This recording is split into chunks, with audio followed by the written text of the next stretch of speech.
আবল তাবল কথাবার্তা বলতে থাকে। আবার আপনার কাছে চিঠিও দিচ্ছে দেখলাম আর খোলা খোলা চিঠি আর কি। এটা খারাপ আর কি, একটা ইয়ে আর কি। না, খুব উপদেশটা বানাও দিন আমি এক নজর পড়ে ফেলাই দিচ্ছি। আমার উপদেশটা বাড়বে না, এই দেশটা আমার বাপের, আমার বাপ স্বাধীন করে দিয়ে গেছে। আমি জানি এই দেশ আমি চিনি। আমি বাংলাদেশের বসে বসে কথা বলার শুট করে আবার আমার উপদেশটা বানাতে গেছে ওর একটা। ও বলছে গ্রামীণ ফোনে সব ইনকাম গ্রামীণ ব্যাংকে যাবে, যে টাকা গ্রামীণ ব্যাংক গরিব মানুষের সাহায্য করবে। আর এই কথা করে আমার কাছে ওই গ্রামীণ ফোনের ব্যবসা দিয়ে ইউজ একটা টাকা পর্যন্ত গ্রামীণ ব্যাংকে দেয় নাই। আমি 400 কোটি টাকা গ্রামীণ ব্যাংকে দিচ্ছি, 400 কোটি টাকা। ওটা তার অন্যান্য প্রতিষ্ঠানে লাগাচ্ছি আর কি। না তখন গ্রামীণ ব্যাংক ফাইলে বক্সে ঢুকাই দিচ্ছে। গ্রামীণ ব্যাংক তখন ওই শেষ হয়ে চলে যাচ্ছিল। ওর বদলতে গ্রামীণ ব্যাংক মাঠে বসে গেছিল। ও তো সব ব্যাংকের সব টাকা তো লুচি খেয়ে গেছে। তখন আমি প্রথমে 100 কোটি, তারপর 200 কোটি, তারপর আবার 100 কোটি, এটা 98 সালে দিচ্ছি, চালু রাখছি। তখন এই গ্রামীণ ফোনের ব্যবসা ছিল।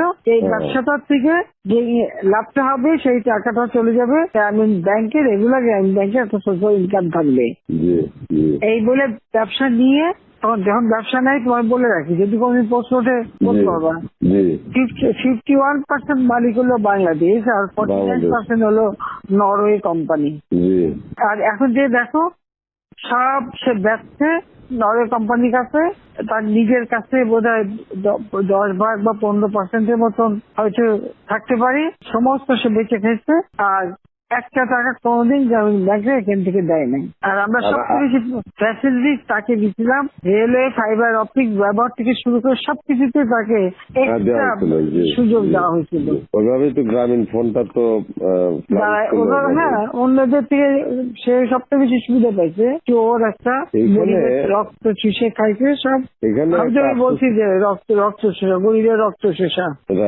যে 30% তার হিসাব করলে 30% সুদ হতো। সে যা গ্রামীণ মানুষকে যে লোন দিত, তাতে তার যে কম্পাউন্ড ইন্টারেস্ট যদি আপনি ক্যালকুলেশন করেন, 40-47% দিয়ে দিত।